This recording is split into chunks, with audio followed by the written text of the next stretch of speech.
ChatGPT ఒక rogue ఏఐయా? Welcome to Sarvinda labs. ChatGPT వాళ్ళు మొన్న కొత్తగా రిలీజ్ చేసిన న్యూస్‌లో చాట్‌జీపీటీ వాళ్ళ ఎక్స్‌ప్లాయిట్ జిమ్ అని ఒక టెస్ట్ చేస్తున్నారు. ChatGPT 5.6 soul without any security guard rails. Guard rails అంటే ఏఐకి నువ్వు ఇది చేయకూడదు, ఇది చేయొచ్చు, ఇది మంచి పని, ఇది చెడ్డ పని అని రిస్ట్రిక్షన్స్ పెడతారు.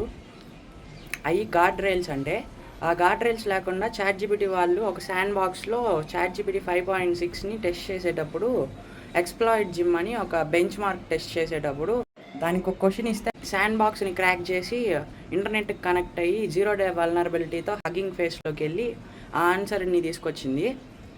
ఈ విధంగా ఏఐ చాలా పవర్ఫుల్ అయిపోతుందని చెప్పి అమెరికన్ గవర్నమెంట్ వచ్చేసి ఏఐ కిల్ స్విచ్ లాంటిది తీసుకురావాలి అని చెప్పి ప్లాన్ చేస్తున్నారు. ఇలాగ మిగతా గవర్నమెంట్స్ అన్నీ కూడా ఏఐ మీద రూల్స్ తీసుకురావాలని చెప్పి ఆలోచిస్తున్నారు. ఎందుకంటే ఏఐ ఒక పక్కన మంచిదైతే ఇంకో పక్కన చెడ్డ వాళ్ళ చేతిలో పడితే అది అందరికీ చాలా ఇష్యూ క్రియేట్ చేస్తుంది. లైక్ ఇప్పుడు కంపెనీస్ చెప్తున్న దాని ప్రకారం ఎటువంటి కస్టమర్ డేటా లీక్ అవ్వలేదని చెప్తున్నారు. అదే ఎవరైనా చెడ్డ వాళ్ళ చేతిలో అంత పవర్ఫుల్ ఏఐ కానుంటే దానివల్ల చాలామంది డేటా లాస్ అయ్యేదానికి ఛాన్సెస్ ఉంటాయి. కంపెనీస్ కూడా కొలాప్స్ అయిపోతాయి. దానివల్ల గవర్నమెంట్స్, కంపెనీస్ ఇవన్నీ చాలా గార్డ్ రైల్స్ తీసుకొని రావాలని చెప్పి ఆలోచిస్తున్నారు. ఇంకా గవర్నమెంట్స్ కూడా కొత్త కొత్త రూల్స్ అన్నింటినీ తీసుకొని ఇంప్లిమెంట్ చేయాలని చెప్పి చూస్తున్నారు. ఇలాంటి కొత్త కొత్త న్యూస్లు తెలుసుకోవాలంటే ఛానల్ని ఫాలో అవ్వండి. అలాగే మీకు ఏదైనా టూల్స్ కావాలంటే కింద కామెంట్ సెక్షన్లో చెప్పండి. నా పేరు రాఘవేంద్ర. Thank you.